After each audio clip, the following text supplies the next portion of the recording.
एक तरफ जुगल जी से जल्द ही कादम्बरी की झूठी प्रेगनेंसी का सच पता चलने वाला है। अब उसी चीज से बचने के लिए कादम्बरी यहाँ पर पहले से ही कुछ ऐसी छोटी छोटी चीजें कर रही है, जिससे अगर जुगल को यह भी पता चल जाता है कि कादम्बरी झूठी प्रेगनेंसी का नाटक कर रही थी, इसके बाद भी कादम्बरी यहाँ पर बच जाएगी। आखिर कैसे और क्या है पूरी कहानी, चलिए जानते हैं आज की इस वीडियो में। कहानी की शुरुआत होती है कादम्बरी से। कादम्बरी जो कि सीधे पहुंच जाती है रोहिणी शर्मा के घर पर। कादम्बरी को देखकर रोहिणी काफी ज्यादा शॉक हो जाती है। वह कादम्बरी से पूछती है कि वह इस वक्त यहाँ पर क्यों आई है। कादम्बरी कहती है, रोहिणी जी मुझे आपसे नहीं बल्कि रिया से मिलना है और रिया से मिलने के लिए ही मैं यहाँ पर आई हूँ। यह सुनते ही रोहिणी यहाँ पर कादम्बरी को साफ साफ मना कर देती है और कहती है, आप कोई भी हो, रिया किसी से नहीं मिलना चाहती है। कादम्बरी भी अपनी जीत पर अड़ जाती है। वह कहती है कि जब तक रिया उससे नहीं मिलेगी जब तक वह यहीं पर खड़ी रहेगी। रोहिणी और कादम्बरी बहस कर ही रहे थे, लेकिन इस वक्त तक रिया वहाँ पर आ जाती है। रिया कहती है कि आखिर यहाँ पर क्या चल रहा है। कादम्बरी कहती है, रिया मैं तुमसे मिलना चाहती हूँ, मैं जुगल जी की वाइफ हूँ, मैं तो बस इतना चाहती हूँ कि तुम मेरे साथ एक बार जुगल जी से मिलने चलो। यह सुनते ही रोहिणी यहाँ पर कादम्बरी को साफ साफ मना कर देती है कि रिया किसी से भी मिलने नहीं जाएगी। कादम्बरी यहाँ पर रोहिणी और रिया को समझाती है और कहती है, उस दिन पुष्पा ने जुगल जी को रिया से मिलने के लिए नहीं भेजा था, बल्कि जुगल जी अपनी मर्जी से ही वहाँ पर आए थे। अब इसके बाद रिया कादम्बरी के साथ जाने के लिए तैयार हो जाती है। रोहिणी शर्मा यहाँ पर रिया को मना करती है, लेकिन रिया उसकी एक नहीं सुनती है और वहाँ से कादम्बरी के साथ चली जाती है। अगले ही पल कादम्बरी और रिया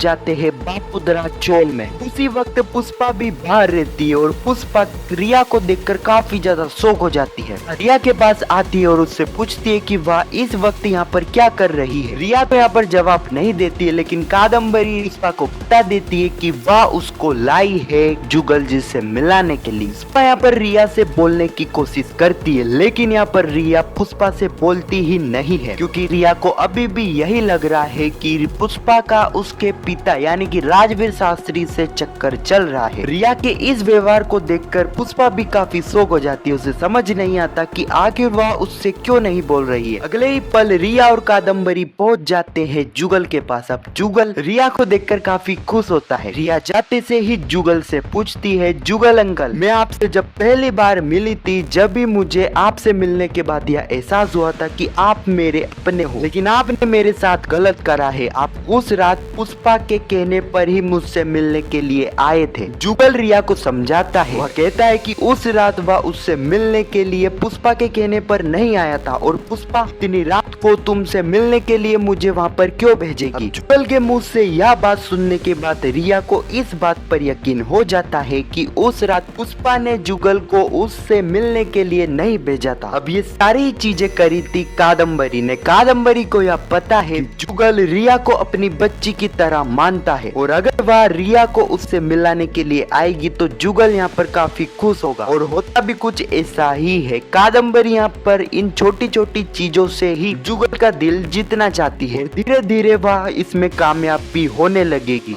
जैसा कि मैंने आपको पिछली वीडियो में बताया था कि जुगल को जल्द ही कादम्बरी का यह सच पता लग जाएगा कि कादम्बरी प्रेग्नेंट नहीं है। लेकिन यहाँ पर एक बैड न्यूज निकल के आई है कि यहाँ पर भी कादम्बरी बच जाएगी। हमें ऐसा ही बताया जा रहा है कि यहाँ पर कादम्बरी एक्सपोज हो जाएगी जुगल के सामने। लेकिन मैं आपको बता दूं यहाँ पर ऐसा नहीं होगा। कादम्बरी यहाँ पर एक बहाना बना लेगी और कहेगी कि यह सैनिटरी पैड के पैकेट उसके है, लेकिन यह पुराने हैं। तो इतना सा दिमाग यहाँ पर कादम्बरी लगाएगी और जिससे कादम्बरी बच भी जाएगी। खैर आपकी क्या राय है कि क्या कादम्बरी यहाँ पर एक्सपोज होनी थी या फिर नहीं? अपनी राय नीचे कमेंट में जरूर बताना। और पुष्पा इम्पॉसिबल के आने वाले एपिसोड की ऐसी वीडियो के लिए चैनल को सब्सक्राइब अवश्य करना। जब तक के लिए धन्यवाद।